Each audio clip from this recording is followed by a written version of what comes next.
Hola, muy buenas tardes a todos y bienvenidos a un nuevo programa del canal de Vicente Fuentes y de la web ufopolis.com. La llegada del hombre a la luna significó un antes y un después en la era moderna, pero existen vestigios en las antiguas civilizaciones que nos indiquen la existencia de viajes a la luna realizadas por parte de científicos de los que a día de hoy no sabríamos nada. De hecho, ¿estuvimos en la Luna hace 4.300 años? Bueno, en este segundo videoprograma dedicado a las crónicas de la Luna, vamos a estudiar diferentes descubrimientos que podrían cambiar nuestra concepción sobre los viajes a nuestro misterioso satélite. Y vamos a empezar en el año 1725, en una remota área del Tíbet, en donde el arqueólogo Henri Duparc descubre una serie de monolitos que en la antigüedad estaban cubiertos con plata y bueno, pues en ese yacimiento arqueológico habría encontrado también una pequeña torre de porcelana azul con forma de pirámide y los vestigios de un palacio real con inscripciones en los tronos que hacían alusión a imágenes del sol y de la luna. Bueno, al lado de ese trono habría una piedra blanca muy larga rodeada de exquisitos dibujos. Bueno, ahí quedó para la historia y no fue hasta el año 1952 en el que una expedición soviética en el Tíbet pudo observar diferentes documentos ancestrales que describían exactamente los mismos elementos descubiertos por Henri Duparc. Bueno, en estos documentos aparece una perturbadora mención sobre esa piedra larga y blanca rodeada de esos exquisitos dibujos que habría sido traída directamente de la Luna. Bueno, ¿cómo podría ser posible eso? Quizá estamos hablando de un meteorito que habría sido colocado allí, ¿o acaso estamos hablando de viajes espaciales que eran habituales hace miles de años? ¿Hay pruebas de ello? Bueno, en la ciencia existe una tendencia obvia a evitar cualquier tipo de documento antiguo que haga referencia a este tipo de viajes interestelares en las antiguas civilizaciones. Pero hay otro punto de vista que podría ser que esas menciones serían pequeñas cápsulas en el tiempo que estarían guardando los contenidos y los hechos reales acontecidos en la historia. Y es que si empezamos a estudiar los textos de la China antigua y de la India, nos encontramos tradiciones orales que hablan de extraños artilugios que a día de hoy maravillarían a los ingenieros espaciales de la NASA. Y es que si nos vamos a la India, por ejemplo, encontramos el Surya Siddhanta, en donde científicos y filósofos orbitaban la Tierra y el espacio que hay entre la Tierra y la Luna, lo que viene siendo en la antigüedad, ¿no?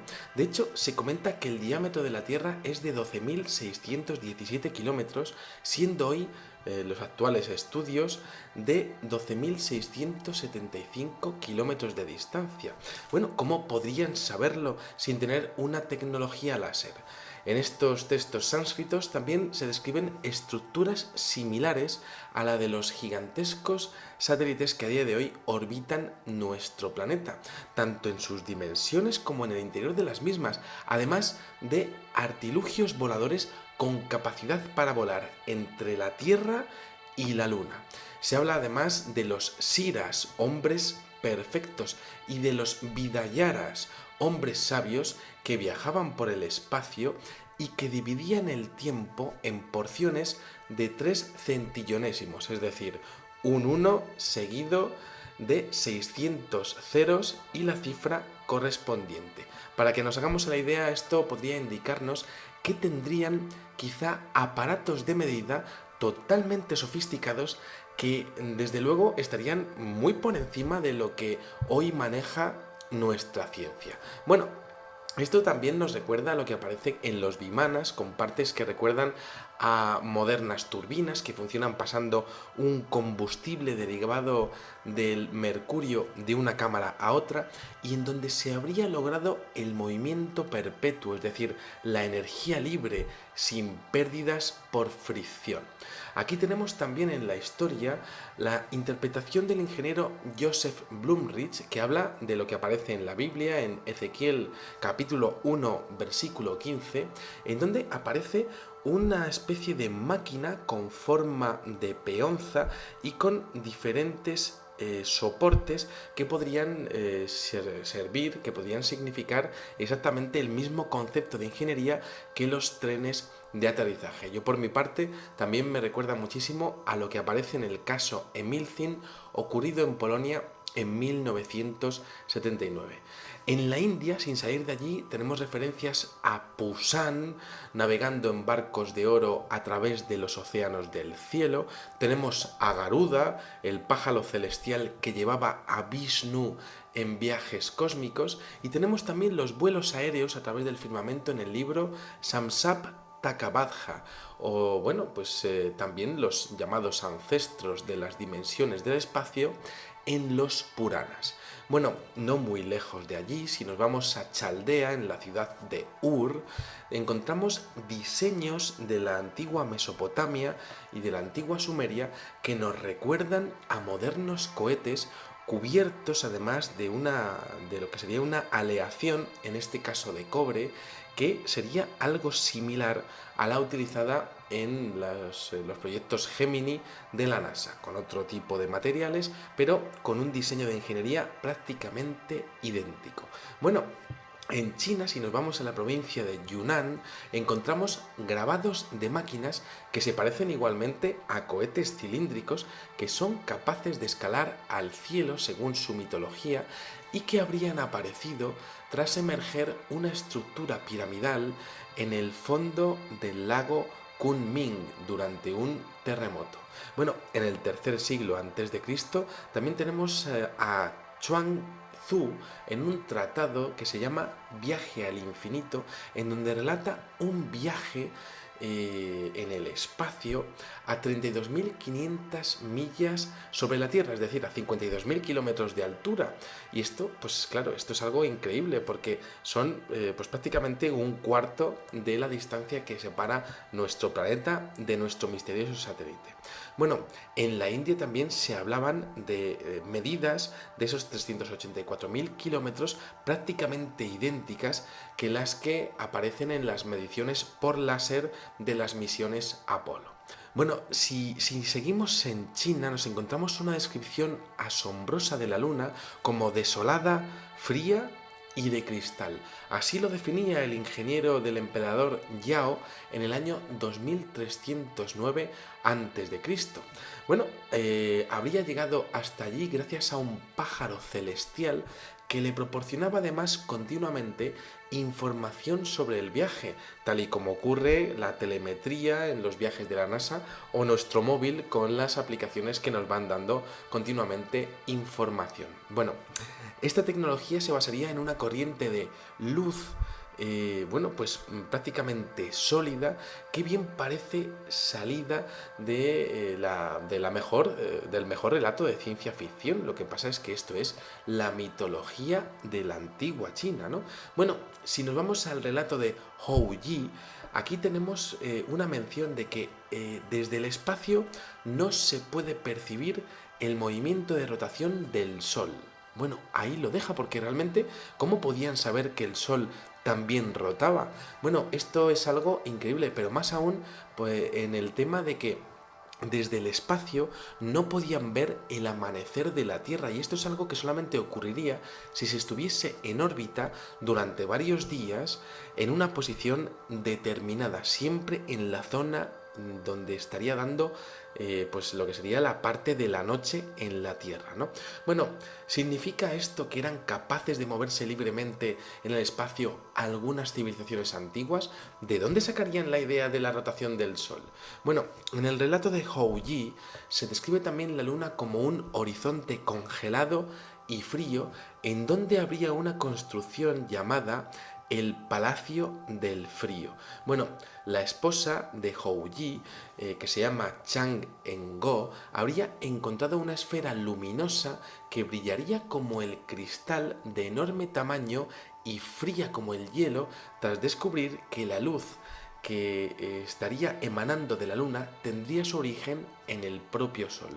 Bueno, esto es algo realmente increíble porque en la antigüedad se pensaba que la Luna pues podría estar teniendo su propia luminosidad, ¿no? Además esto enlaza perfectamente con la composición en silicio, calcio y carbono de algunas de las muestras que ha traído la NASA de la Luna. Bueno, esto es realmente increíble, pero más increíble es ver que realmente Richard Hoagland ha estado estudiando diferentes fotografías que estudiaremos en el siguiente videoprograma y que aluden a construcciones similares a esa descripción de un palacio del frío que aparece en la mitología china. Bueno, el propio Empédocles, este filósofo griego, aseguraba que la luna efectivamente tenía la conformación química del cristal. Bueno, ¿podría esto indicar que la existencia de los viajes al corazón de nuestro satélite hace miles de años era totalmente real? Bueno, una antigua leyenda de este mismo periodo de Hou Yi habla de un enorme barco que apareció en el mar con luces brillantes que se fueron apagando durante el día y que podía navegar tanto por el mar como por la luna y entre las estrellas. Aquel barco fue llamado el Barco de la Luna y fue visto durante 12 años tal y como aparece en un recopilatorio de información, bueno, pues lo que sería información mítica de diferentes hechos acontecidos y compilados en el año 400 a.C. en China.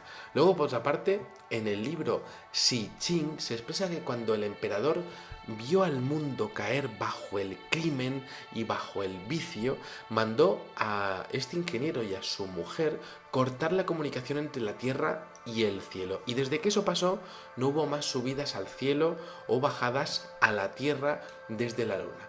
Bueno, ¿sería esto realmente otra prueba de la existencia de un punto en nuestra historia en donde se acabaron los viajes interestelares? Bueno, es interesante encontrar las similitudes de estas descripciones con las fotografías de las misiones Apolo, en donde en algunos frames aparecen, como decíamos, inmensas construcciones que podrían tener kilómetros de altura. Bueno, ahí queda la mención y si seguimos en Asia podemos irnos al Tíbet y además también a Mongolia, en donde encontramos libros que hablan de serpientes de hierro que devoran el espacio con humo y fuego, llegando hasta las estrellas. En el mismo Tíbet tenemos también los 3 niveles de la pirámide de Xingnu, que conmemora además algo sorprendente cada nivel, porque resulta que, bueno, pues cada planta estaría dedicada a 3 periodos históricos de la más remota antigüedad, en el que se hablaría de una era preespacial, luego otra era, un tiempo en el que los hombres podían visitar algunos cuerpos celestes y luego un tiempo en el que el hombre perdió el poder para hacer viajes interestelares. Bueno, ahí es donde estaría reposando el altar con esa piedra traída de la luna que a día de hoy estaría cerrada al público, que habría sido descubierta en 1725. Bueno, esto es algo realmente increíble porque si nos vamos al otro punto del planeta, a la civilización maya, encontramos al famoso astronauta de Palenque. Les recomiendo ver la recreación en 3 dimensiones que se ha realizado, en donde parece que realmente el diseño es un módulo de mando de un transbordador espacial, pero es que si nos vamos a diferentes estatuillas y cerámicas de arcilla de todo ese periodo olmeca y también incluso en lo que sería la pampa peruana, encontramos diferentes menciones a lo que serían diseños muy similares a los transbordadores espaciales, que sean broches o que sean paraidolias. Bueno, pero el caso es que los viajes en la Luna a la Luna son mencionadas en diferentes civilizaciones Y de hecho se relaciona todo esto con la plataforma que existe en Baalbek, en Líbano, que diferentes historiadores e investigadores han expuesto que podría haber sido diseñada para sostener lo que serían antiguos cohetes en lo que sería pues viajes ancestrales al espacio. Bueno, por otra parte, si seguimos buceando en la historia, en 1961 encontramos un hallazgo en la colina Palatina, en Roma, en donde también cerrada al público, existiría una habitación desconocida y en un nicho de la misma habría una pintura cuyo tema es tan asombroso que no se ha encontrado a día de hoy ninguna explicación satisfactoria que pueda pues de alguna manera describir qué es lo que hay allí, ¿no?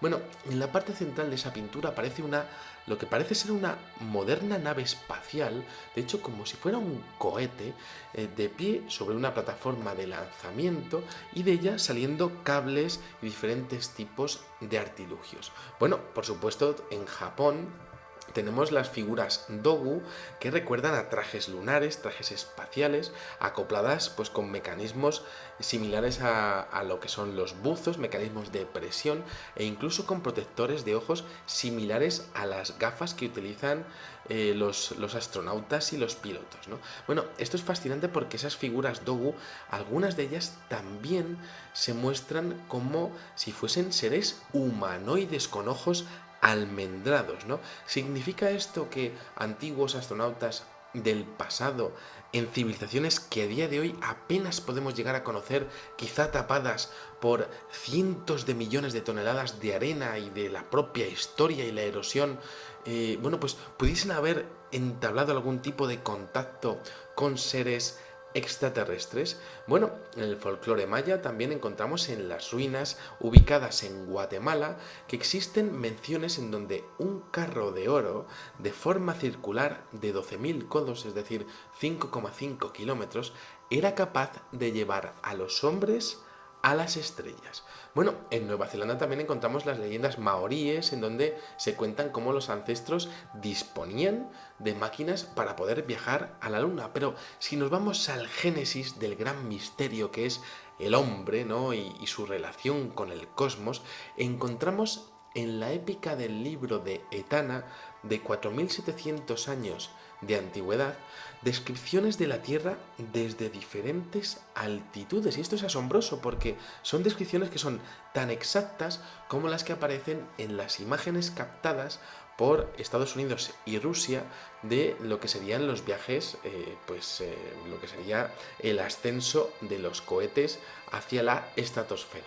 Bueno, esto es increíble porque se van describiendo cómo la Tierra se va haciendo cada vez más y más pequeña y también cómo hay un intercambio de colores que es realmente lo mismo que ocurre cuando se van pasando diferentes capas en la estratosfera. Y esto aparece en el libro de Tana, 4.700 años de antigüedad.